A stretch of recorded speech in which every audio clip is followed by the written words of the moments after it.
Alam nyo, sa politika sa Pilipinas, parang laging may hinahanap tayong pag-asa, di ba? At nitong mga nakaraang taon, may isang pangalan na laging lumulutang, Vico Soto. Dahil sa performance niya sa Pasig, hindi talaga maiiwasan yung tanong na nasa isip ng marami. Bakit hindi pa ngayon? Ito yung palaging nababasa natin online, naririnig sa mga usapan, kasi kung may leader na nagpapakita ng gilas at tila nagbibigay ng bagong direksyon, bakit pa natin kailangang patagalin, di ba? Tatlong salita, ito yung laging nakakabit sa pangalan niya. Honest, transparent, professional. Ito yung mga katangian na nagustuhan ng marami sa pamamalakad niya sa Pasig. Pero ang malaking tanong, sapat na ba to para patakbuhin ang buong Pilipinas?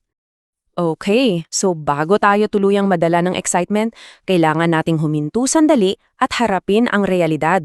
Kasi may mga balakid na hindi basta-basta pwedeng isantabi. Unahin na natin yung pinakamatigas na hadlang, isang simpleng numero lang, 40. Dahil ayon mismo sa saligang datas, kailangan at least 40 years old ka sa araw ng eleksyon para maging pangulo. At sa darating na 2028 elections, hindi pa abot si Mayor Vico sa edad na yan. So, yun pa lang, technical knockout na. Pero okay, isang tabi muna natin yung edad. Let's ask a deeper question. Dahil magaling kang mayor, automatic na ba na magiging magaling ka ring presidente? At dito, makikita natin na langit at lupa ang pagkakaiba. Ang pagiging presidente, hindi yan parang pagiging mayor lang ng isang mas malaking syudad. Bilang alkalde, hawak mo ang direct authority.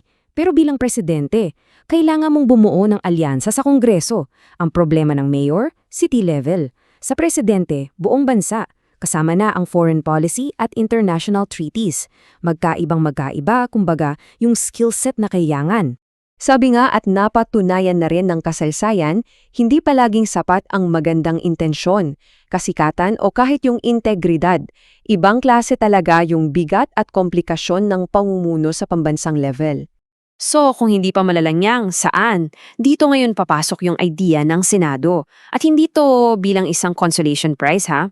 Isipin natin ito bilang isang napaka-strategic na susunod na hakbang. Isipin nyo ang Senado bilang isang pambansang training ground. Dito ang isang leader ay nahahasa sa national scale, pero wala pa yung bigat at yung finality ng kapangyarihan ng isang presidente. Parang ito yung perfectong tulay mula sa local government papunta sa National Executive Office. Kasi isipin nyo, bilang senador, yung mandato mo galing sa buong bansa, hindi lang sa isang syudad. Kaya mapipilitan kang mag-isip para sa interes ng lahat, mula Batanes hanggang Tawi-Tawi. Gagawa ka ng batas na aapekto sa bawat Pilipino.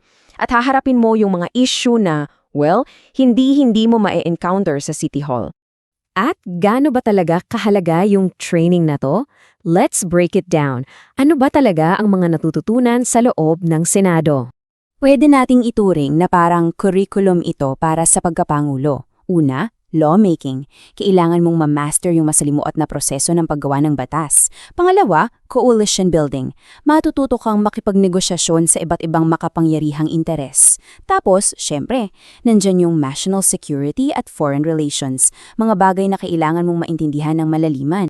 At ito siguro yung pinaka-crucial na aral. Sa Senado, hindi na sapat yung otoridad mo lang. Ang labanan dito ay persuasion, pangungumbinsi. Dito talaga masusubok ang tibay ng prinsipyo mo sa isang mundo na puno ng kompromiso. Dito malalaman kung kaya mong manindigan habang nakikipag-alyansa. Kaya naman sa huli, ang buong usapan ay bumabalik sa isang bagay. Paghahanda, hindi pagmamadali. Ang landas na ito ay hindi pag-atras. Isa itong matalinong estratehiya. Kasi kailangan nating tandaan, magkaiba ang kasikatan at ang pagiging handa.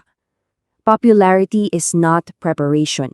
At yung desisyon na maghintay para sa tamang panahon, hindi yun kahinaan. Sa katunayan, yon ay tanda ng karunungan.